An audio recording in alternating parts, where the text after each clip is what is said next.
talk about the character arc and what that actually means. So we've talked about secondary characters before, and that not every single one of them needs a character arc. Main characters usually do, and some secondary characters, the ones that are really interesting or that are necessary for the narrative to go forward. So what is a character arc? So if you think of it as the shape, the arc, that's literally what it is.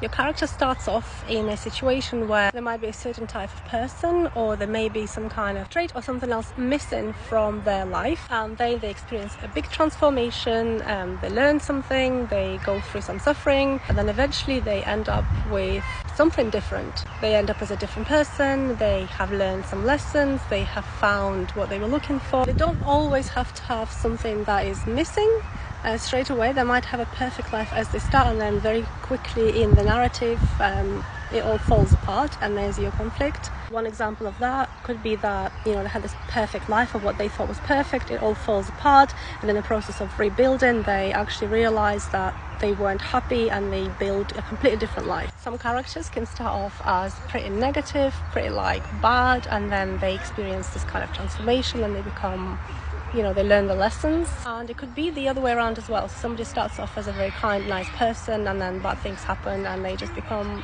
kind of disillusioned and hurt people. The main things to look out for are, is your character exactly the same as when they started? Have they gone through any kind of transformation, whether it's negative, positive? Have they had to deal with any kind of conflict or any kind of lesson or any kind of realization?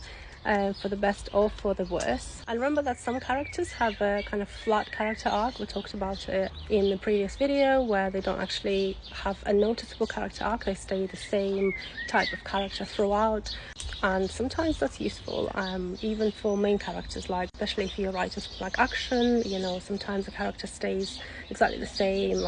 Think of Indiana Jones, for example. He has a very flat character arc. So if you've written a first draft, or you've written a few drafts and you've maybe edited it yourself and you're not sure if your characters have a good enough character arc, then make sure you get in touch for some editing or a manuscript assessment or one-off consultation, and I'll be able to help you.